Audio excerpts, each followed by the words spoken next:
the first time since 2003, that's about 22 years ago, for the first time, ExxonMobil is coming back to Trinidad and Tobago. We agreed on a prudent phase plan to explore a newly defined ultra-deepwater area known as UD1, ultra-deepwater 1, 7 blocks off the east coast of Trinidad, 2,000 to 3,000 meters deep water. USD1 sits northwest of Guyana's Stabroek block.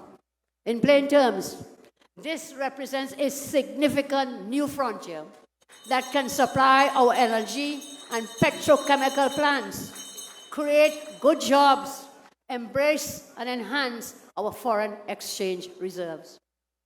At the exact completion, tomorrow marks, in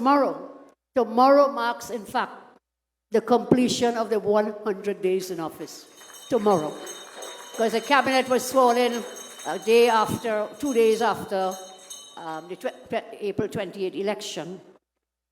So, tomorrow, August 12th, exactly 100 days in office, my government will host the largest publicly traded oil and gas company in the world tomorrow, right here in TNT. Tomorrow, Tuesday, August 12th, 2025, we will sign a multi-billion-dollar agreement for ultra-deep-sea drilling in our territorial waters.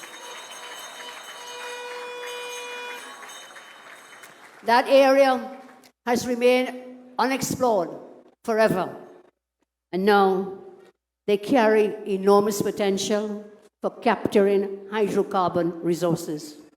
The message of this signing tomorrow is that TNT is open for business, and investor confidence has returned and is returning to Trinidad and Tobago.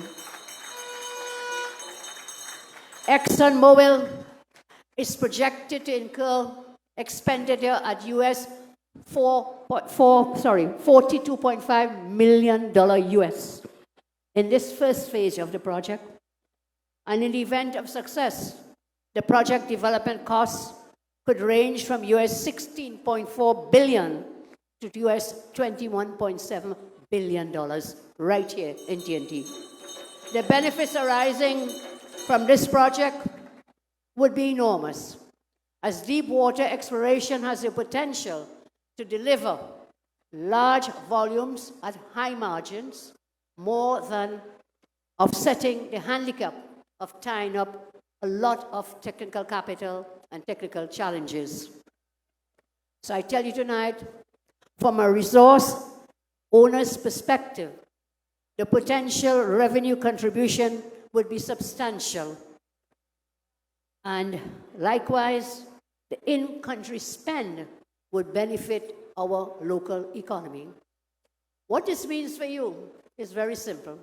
In the coming months, in the coming years, more decent jobs, from exploration to services, from Point Lisas to the Southland, more reliable fuel and power, supporting lower costs for transport, for businesses and households, stronger foreign exchange to stabilize prices, and support all the essentials that we need to import.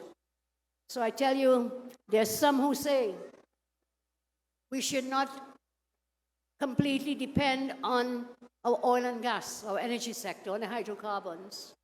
But to them I say, our nation has a competitive advantage in the hydrocarbons, in the energy sector, and we should exploit those resources. Don't let those people up in the north tell you, don't do hydrocarbons, because they exploited all of it, built their developed countries in the north, but we down south of the southern hemisphere, we will exploit our hydrocarbons to benefit the people of Trinidad and Tobago.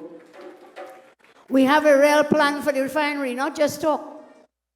So we will protect national fuel security, without wasting money. They sent me a brief recently, Minister Sobers from Foreign Affairs, on the impact of the U.S. tariffs for Trinidad and Tobago. And whilst we are addressing those in several ways, what struck me is they sent me a table containing the balance of trade between the U.S. and Trinidad and Tobago. And on that list, we are importing with hard U.S. currency items that we use to produce at the refinery. Kerosene, jet fuel, other energy products, what you put in your car. We used to produce that. Now we sell our oil and then we buy back the refined products with US dollars. That making any sense to you? We have to get that refinery going. $9 billion in kerosene we imported. $9 billion.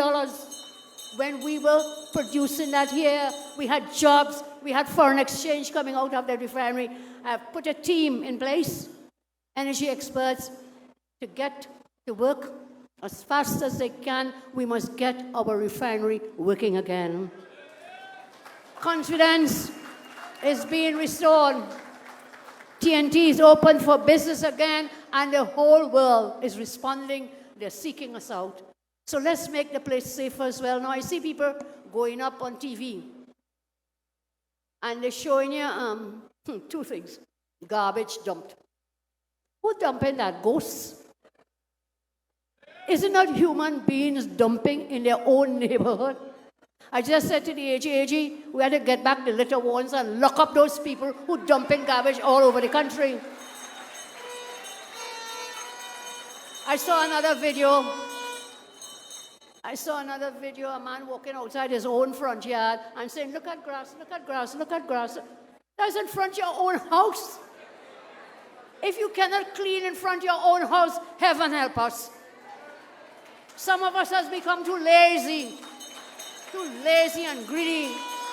Cut the grass in front of your own home. Dump your garbage in the beaten dump or other dumps. Don't drive up on somebody's road and dump in garbage. We are human beings in Trinidad and Tobago, not animals. So clean up your waste. And AG, get the law working. Let's get the litter warrants out there. And as the AG always tells us, he says, I'm coming for you. I'm coming for you. And I'm coming for you. Whoever you may be, dumping all over the country. This is not a dump. So get your act together. So I say, in 100 days, we have begun to put the economy back in gear with discipline, with transparency, with a plan that gives priorities to the ordinary families first.